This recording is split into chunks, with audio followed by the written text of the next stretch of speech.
Shalom, selamat pagi, semangat pagi Bapak Ibu dan Saudara-saudara, Opa Oma, anak cucu yang diberkati dan dikasih oleh Tuhan Yesus Kristus. Mengawali minggu yang baru, hari yang baru di tengah berbagai aktivitas dalam pekerjaan dan pelayanan kita pada hari ini. Kita bersyukur karena kita boleh jumpa lagi dalam Sapaan Pagi Batra Kasih. Untuk itu Bapak Ibu dan Saudara-saudara yang dikasih oleh Tuhan Yesus Kristus, mari kita akan memulai seluruh kegiatan kita berdasarkan pada firman Tuhan. Mari kita berdoa. Bapa di dalam sorga, kami mengucap syukur dan berterima kasih karena pada saat ini, dalam pertolongan-Mu kami dibangunkan di pagi hari dengan tubuh yang sehat dan kuat. Kami akan memulai seluruh kegiatan kami, namun sebelumnya kami mau merenungkan firman-Mu. Dengan rendah hati kami mohonkan bersabda dan berfirmanlah, kuasailah kami dengan Roh-Mu yang kudus. Dalam nama Tuhan Yesus kami berdoa. Amin. Bapak, Ibu, dan Saudara-saudara, Opa, Oma, anak cucu yang diberkati dan dikasih oleh Tuhan Yesus Kristus, bacaan Alkitab pada pagi hari ini, mari kita siapkan bersama-sama terambil dari surat Ibrani pasal 2 ayat 1 sampai dengan ayatnya yang keempat. Kita perjanjian baru, Ibrani pasal 2 ayat 1 sampai dengan yang keempat. Mari Opa, Oma, anak cucu, Bapak, Ibu, dan Saudara-saudara kita baca bersama-sama. Kita mulai di bawah judul perikop keselamatan yang besar. Karena itu harus lebih teliti kita memperhatikan apa yang telah kita dengar supaya kita jangan hanyut di bawah arus. Sebab kalau firman yang dikatakan dengan perantaraan malaikat-malaikat tetap berlaku dan setiap pelanggaran dan ketidaktaatan mendapat balasan yang setimpal, bagaimanakah kita akan luput jikalau kita menyia-nyiakan keselamatan yang sebesar itu? Yang mula-mula diberitakan oleh Tuhan dan oleh mereka yang telah mendengarnya kepada kita dengan cara yang dapat dipercayai, sedangkan Allah meneguhkan kesaksian mereka oleh tanda-tanda dan mujizat-mujizat, dan oleh berbagai-bagai penyataan kekuasaan dan karunia Roh Kudus yang dibagi-bagikannya menurut kehendaknya. Demikian pembacaan Alkitab. Bapak, Ibu, dan Saudara-saudara, Opa, Oma, anak cucu yang diberkati dan dikasih oleh Tuhan Yesus Kristus. Satu hal yang pasti yang kita imani dan kita yakini bahwa dalam iman percaya kepada Kristus Yesus, Tuhan dan Juru Selamat, Bapak, Ibu, Saudara, dan saya, kita semua sudah diselamatkan.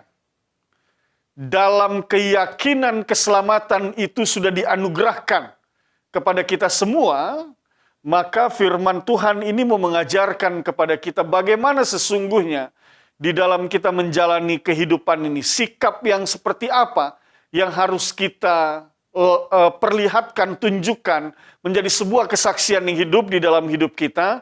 Terutama dan teristimewa adalah bagaimana kita merespon keselamatan yang sudah dianugerahkan di dalam kehidupan kita oleh iman percaya kepada Kristus Yesus, yang adalah Tuhan dan Juru Selamat kita yang telah mati dan berkorban bagi kita semua, agar kita memperoleh pengampunan dan kita layak menerima anugerah keselamatan itu.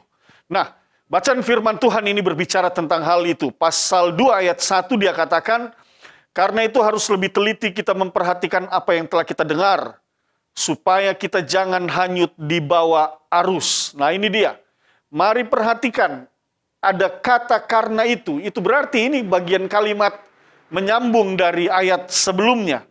Saya ingin mengajak kita untuk melihat ayat sebelumnya, pada ayatnya yang pasal 1 ayat 1 sampai dengan ayat yang ke-14. Di sana dikatakan di ayatnya yang ke-14, bukankah mereka semua adalah roh-roh yang melayani, yang diutus untuk melayani mereka yang harus memperoleh keselamatan. Nah, ini dia.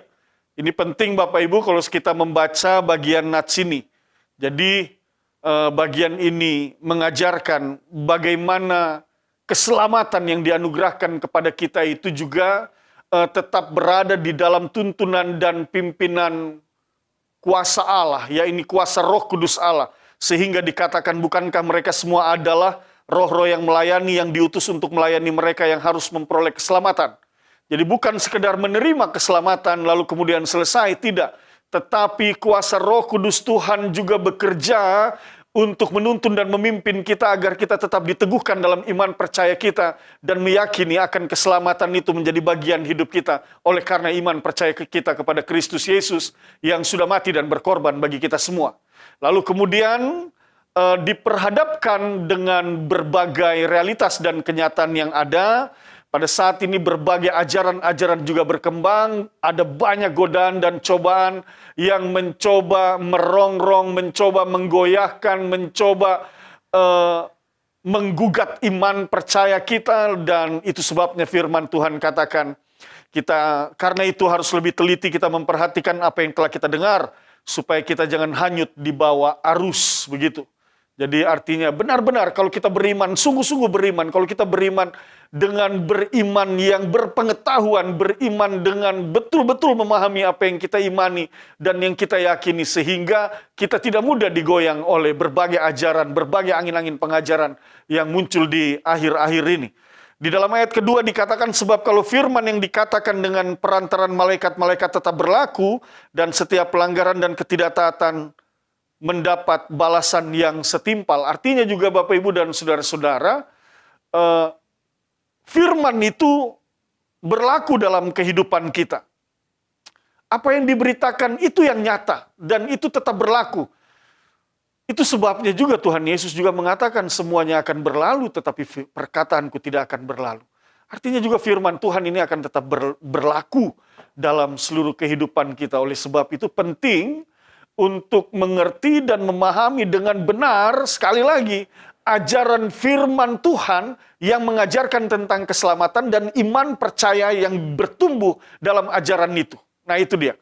Penting kita memiliki pengajaran itu. Jangan kita anggap bahwa ini sesuatu yang sepele, ini sesuatu yang biasa-biasa saja. Firman Tuhan katakan, setiap pelanggaran dan ketidaktaatan mendapat balasan yang setimpal. Ini dia. Oleh sebab itu sekali lagi Bapak, Ibu, dan saudara-saudara, ketika engkau beriman, maka benar-benarlah engkau mengerti dan memahami landasan firman Tuhan yang menumbuhkan engkau menjadi pijakan engkau di dalam engkau beriman kepada Tuhan Yesus Kristus, agar imanmu itu tetap kokoh dan teguh, dan engkau tetap menjadi pribadi yang taat atas apa yang diajarkan oleh firman Tuhan. Realitas kita pada saat ini adalah banyak orang yang mengaku bahwa mereka percaya, banyak orang yang mengaku bahwa mereka beriman, tetapi tidak memiliki akar yang kuat dalam pengetahuan dan pemahaman tentang firman Tuhan yang mengajarkan bagaimana engkau beriman berdasarkan pada apa yang firman ajarkan, dan engkau mengimani Yesus Kristus yang adalah Tuhan dan Juru Selamat oleh karena Ia telah berkorban bagimu dan menyelamatkan engkau, sehingga ketika ada angin pengajaran yang berbeda, ada berbagai godaan, cobaan yang mencoba menggoyahkan iman, dengan mudah dan dengan gampang orang dapat menduakan Tuhan, dengan gampang orang dapat berbalik arah, meninggalkan Tuhan, dengan gampang orang dapat jatuh ke dalam perbuatan-perbuatan yang menentang keberadaan Allah, firman Allah, ajaran-ajaran Allah, lalu kemudian setelah jatuh, lalu dia bertobat, jatuh, bertobat. Begitu banyak hal yang terjadi di dalam hidup ini oleh karena kita tidak punya akar yang kuat, kita tidak punya pemahaman yang kuat, kita tidak punya pengetahuan yang kuat tentang ajaran firman Tuhan yang berkaitan dengan iman percaya kita. Sehingga seolah-olah dapat dikatakan begitu banyak, masih banyak di antara kita tanpa kita sadari bahwa kita masih beriman dengan kurang sungguh-sungguh. Kalau tidak mau dikatakan bahwa kita menyia-nyiakan keselamatan yang telah dianugerahkan Tuhan kepada kita. Bapak, Ibu, dan saudara-saudara, kita tahu bahwa anugerah berupa keselamatan itu bukan suatu hal yang mudah, bukan suatu hal yang gampang. Tetapi hal itu dianugerahkan oleh Allah melalui satu proses yang panjang untuk menyelamatkan manusia yang di dalamnya begitu banyak nilai-nilai ajaran, agar manusia itu mengerti dan memahami Allah di dalam Kristus Yesus, agar manusia itu menjadi seorang yang taat dalam seluruh eksistensi kehidupannya. Ini bukan suatu hal yang mudah. Tetapi realitasnya banyak sekali manusia yang masih menganggap bahwa ini hal-hal yang biasa-biasa saja, sehingga kalau saya hari ini berbuat dosa lagi, ya itu biasa saja. Kalau hari ini saya melanggar firman Tuhan, ya itu biasa saja. Kalau hari ini saya melawan kehendak Tuhan, ya itu biasa saja. Bahkan kalau hari ini saya meninggalkan Tuhan, berbalik arah, meninggalkan Tuhan, itu biasa-biasa saja. Bapak, Ibu, mari lihat ayatnya yang ketiga. Apa yang di sana dikatakan? Bagaimana kita akan luput jikalau kita menyia-nyiakan keselamatan yang sebesar itu? Nah, ini dia, perhatikan. Bagaimana engkau akan luput dari segala, ayat yang kedua katakan, mendapat balasan yang setimpal. Engkau tidak akan luput. Firman Tuhan katakan, bagaimanakah kita akan luput jikalau kita menyia-nyiakan keselamatan yang sebesar itu? Keselamatan itu sungguh besar. Keselamatan itu bukan satu hal yang mudah. Keselamatan itu bukan satu hal yang gampang. Lalu kemudian dengan mudahnya kita menganggap bahwa hal itu biasa-biasa saja. Dan ketika kita bicara tentang keselamatan, ini bukan soal tentang ya, saya sudah diselamatkan, lalu persoalan selesai. Tidak. Firman Tuhan mengajarkan kepada kita untuk mengerjakan keselamatan itu. Artinya tetap mempertahankan keselamatan itu dalam iman percaya kita, dalam seluruh perilaku hidup kita. Kita sudah diselamatkan. Ini secara sederhana saja Bapak Ibu. Kita sudah diselamatkan oleh Allah, maka semakin teguh dan semakin taatlah kita kepada Allah. Semakin melekatlah seluruh kehidupan kita dan perilaku kita berdasarkan pada firman Tuhan. Semakin terlihatlah di dalam setiap perbuatan, perkataan, dan pikiran kita akan kehendak Allah di dalam kehidupan ini. Oleh sebab itu, sekali lagi, firman Tuhan ini menegaskan buat kita semua, mengajarkan kepada kita semua, bagaimana kita harus memberi diri kita seutuhnya, sebagaimana Allah juga sudah memberi dirinya seutuhnya melalui putranya yang tunggal agar kita diselamatkan, maka kita juga diajar untuk melakukan hal yang sama. Allah mengasihi kita, maka kita diajar juga mengasihi Allah, dan mengasihi Allah itu dimulai dengan mengasihi sesama kita manusia. Bagaimana mungkin kita katakan bahwa aku telah diselamatkan, dan aku mau hidup dalam iman percayaku kepada Kristus, tetapi realitasnya kita tidak menyatakan kasih kita kepada Allah dan kepada sesama kita. Ini menjadi satu pergumulan dan persoalan yang baru, yang harusnya kita renungkan bersama-sama. Bapak, Ibu, dan saudara-saudara, saya ingin mengajak kita untuk melihat satu Injil yang menjelaskan tentang bagaimana sesungguhnya kehidupan beriman itu harus nyata di dalam kehidupan kita, dan bagaimana konsekuensinya ketika kita menyia-nyiakan keselamatan itu, bagaimana dalam perilaku hidup kita menunjukkan, ketika kita menunjukkan bahwa sesungguhnya kita tidak sungguh-sungguh percaya, apa yang akan terjadi dengan kita. Untuk itu saya ingin mengajak kita untuk melihat Injil Yohanes pasal 3, mari kita lihat bersama-sama. Injil Yohanes pasal 3, ayatnya yang ke-18. Mari Bapak, Ibu, dan saudara-saudara kita lihat bersama. Injil Yohanes pasal 3 ayat 18 memberitakan, barang siapa percaya kepadanya, ia tidak akan dihukum. Barang siapa tidak percaya, ia telah berada di bawah hukuman. Sebab ia tidak percaya dalam nama Anak Tunggal Allah. Itu dia, Bapak, Ibu, dan saudara-saudara. Sangat sederhana sekali. Barang siapa percaya kepadanya, ia tidak akan dihukum. Barang siapa tidak percaya, ia berada di bawah hukuman. Hari ini kalau engkau katakan engkau percaya bahwa keselamatan yang besar itu telah dianugerahkan dalam hidupmu, maka sekali lagi kerjakan keselamatan itu dengan sungguh-sungguh. Mengerjakan keselamatan itu dengan mempertahankan iman percayamu, melekat hanya kepada Yesus Kristus yang sudah mati dan berkorban bagimu. Melekatkan hatimu seutuhnya kepada Kristus, diperlihatkan dalam wujud perbuatan, perkataan, dan pikiranmu, bahkan seluruh perilaku hidupmu, yang memperlihatkan bahwa engkau sungguh mengasihi Allah, dan kasihmu itu dimulai dengan orang-orang yang ada di sekitarmu.